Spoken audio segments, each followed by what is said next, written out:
Peugeot 203 de modèle 1955. Les premiers modèles sont sortis en 1948 pour le salon de fin 47 et elle a été fabriquée jusqu'en 1960. Il y a eu autour de 700 000 voitures de fabriquées. C'est la première voiture, on va dire, d'après-guerre moderne, de conception moderne. C'est un concept de voiture copié sur Chrysler et Ford, donc forme aérodynamique bien sûr, qui a un impact sur la consommation de la voiture bien sûr.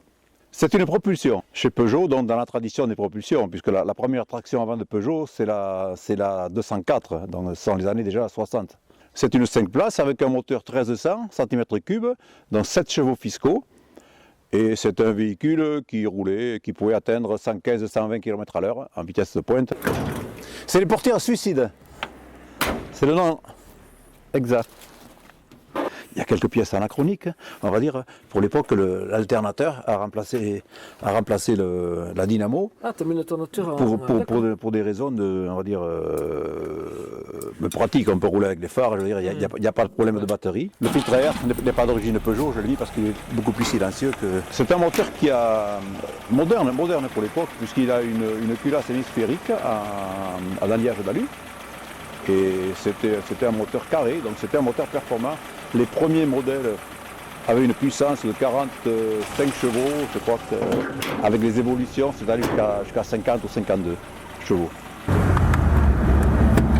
La direction est douce. Pour une voiture à la direction non assistée, c'est assez facile. Et d'ailleurs, le volant est surdimensionné, comme on peut le voir.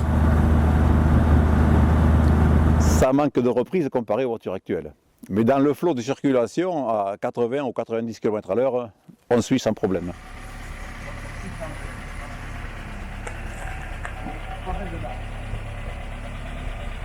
Voilà le coffre, la roue de secours, le cric. Alors Peugeot, pour l'anecdote, Peugeot vendait une série de valises qui était la plus grande en bas, la moyenne au milieu et la toute petite en haut. Mais c'est un coffre assez restreint en dimension, comparé à la 403 qui avait un énorme volume. Ce véhicule, je l'ai trouvé sur une revue, je crois que c'était Gasoline, il y a longtemps, il y a 15-20 ans. Et la restauration a été beaucoup plus longue que prévu. J'étais encore en activité. Pour me chambrer, des collègues du club Agémont Mécapassion m'ont dit qu'ils allaient me passer sur le Guinness Book parce que la restauration a duré 15 ans ou 18 ans, je crois. Bon, mais bien entendu, pas en discontinu. J'ai fait le maximum qui était dans mes cordes, c'est-à-dire, on va dire, tout ce qui est mécanique. Ensuite, j'ai délégué pour les sièges, bien sûr, les travaux de peinture qui se font en cabine chez un carrossier.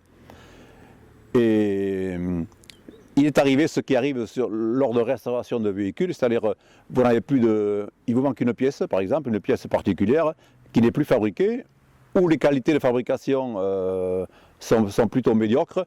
Mais dans ces cas-là, vous allez voir les frères Cassès à Agémont qui vont trouver une solution de remplacement. Le tour avant est d'origine. Ce modèle est le modèle 203C, donc c'est un modèle luxe. Il y a un toit ouvrant et des sièges couchettes. C'est une des particularités de ce modèle. Lors d'une restauration, bien entendu, on refait à neuf tout le système de freinage, depuis le mètre-cylindre, les cylindres de roue, les garnitures. Et lors du contrôle technique, parce que j'ai une carte grise, on va dire, normale, lors du contrôle technique, la qualité du freinage était au rendez-vous. Dans la circulation actuelle, on doit anticiper, ce ne sont pas des freins à disque, bien entendu, les distances de freinage sont rallongées, comparées aux voitures actuelles. Et c'était une routière, on va dire, pour l'époque. Et donc, lorsque Peugeot a sorti ce véhicule, en face de lui, dans les marques françaises, il y avait le 4 chevaux, il y avait une Simca, l'ADS n'était pas sorti encore. Donc Peugeot a pris sa place, a pris une bonne part de marché avec cette voiture.